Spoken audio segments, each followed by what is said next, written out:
Hey everybody, Economic Ninja here. I hope you're having a great day. The sun is just about to rise over the hills. Absolutely beautiful. Haven't even had my coffee yet, just so you know. Not even a sip. It's sitting in there, all steamy and nice. But I had a thought and I wanted to talk to you guys about today about being a business owner and having to pivot. And I think it's very important from learning how to focus on the big things, but then all of a sudden having to readjust and focus on the small things. And I don't think a lot of business owners get this. And I'm gonna use buying a car as an example. So first off, when things are good and you are a business owner, it is really important to keep track of the big things. And I see this actually, it's funny. I see business owners talk about if you concentrate on the small things, the pennies, the dollars will flow in.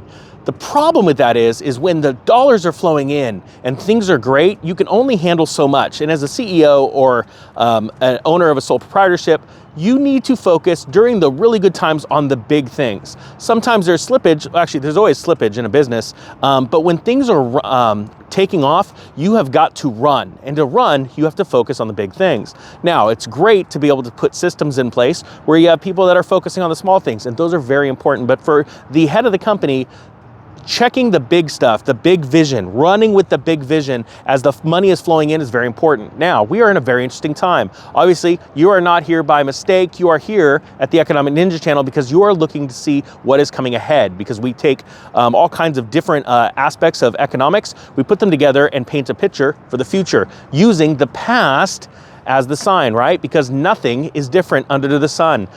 Literally, everything is a cycle. This has happened before. As a matter of fact, this whole thing happened in 1918. Go look it up. Started with the flu. All right, my point being is this.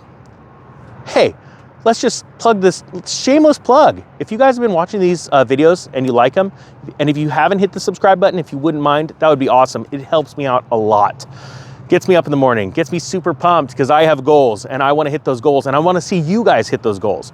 All right, so things are going good. You're running with the big picture, right? But when things are small, happening and the money is trickling in, you need to, even if you're starting out, but even if you were the big boy on the block and all of a sudden something changed, you now have to convert from looking at that big picture and running and pulling back the reins, slowing down and focusing on the small stuff. Because now that has become very important. Let's talk about the car.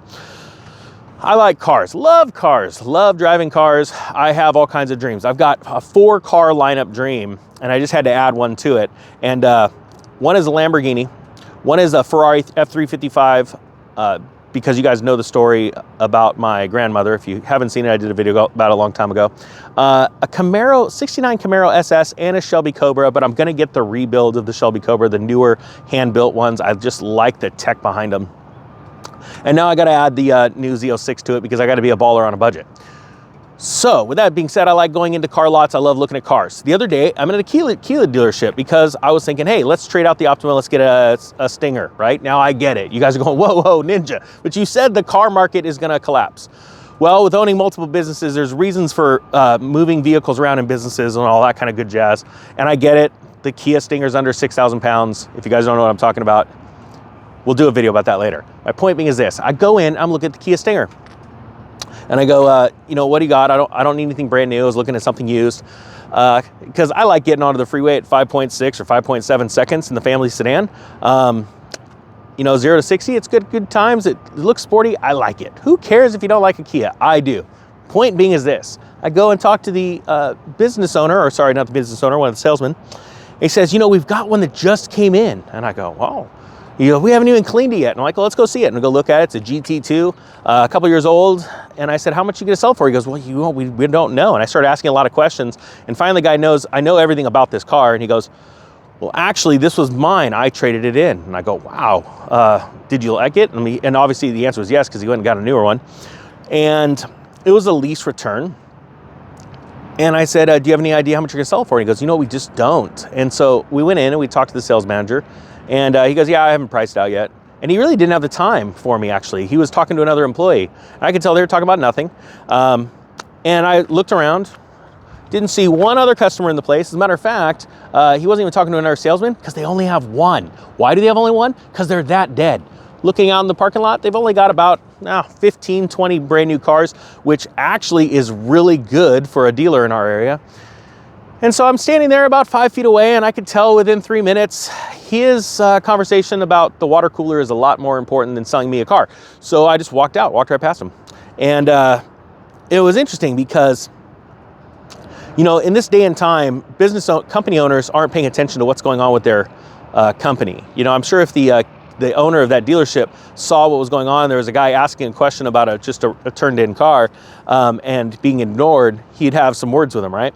But not only that, if you think about this, the week later I come back in to say, okay, you guys have had time to clean it, do its safety inspection, what do you want for it? And I see the same exact salesman, and he goes, oh yeah, you were looking at the car that I turned in. He goes, oh, we wholesaled it. Like, what are you talking about? You wholesaled it. Now, just explain this, a little backstory. There was a couple of new Kia Stingers on the lot, but they weren't the GT2. They were just the low model. They didn't have the performance package, all that kind of stuff. And he goes, yeah, as a matter of fact, right after you came in, now he had my phone number. The salesman had my phone number, knew exactly what I was looking for. Right after you came in, another one came in. I'm like, GT2? He goes, yeah. Well, where are they? We wholesaled them. Like, you wholesaled them. So not only did you have somebody asking about them, you had the person's phone number. You decided, because you don't have any on the lot, right? You don't have any, that it was a good idea to wholesale them. You take them in for a certain amount, you sell them at wholesale. Now here's the whole point.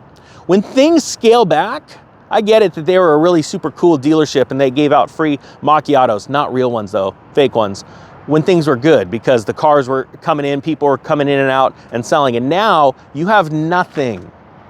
And you wanna know why you have nothing? It's not because of the economy. People that work at these companies, they blame the economy. I blame you, the business owner. Why? Because you could have taken those cars and instead of wholesaled them, had a guy that you're paying minimum wage, detail the thing out and sell it for maybe $1,000, $2,000 in profit after your expenses. But no, you know what? And this is the word they gave me. We didn't even want to deal with these cars. Now, I saw this car. I've been looking at these cars for a long time. There was no reason why you couldn't have taken that and flipped it for a couple $1,000. But you know what's funny? When you're dealing with employees or company owners that are used to making management, they're used to making this much money and now they're not, they discard the little things because in their minds, they're still ballers.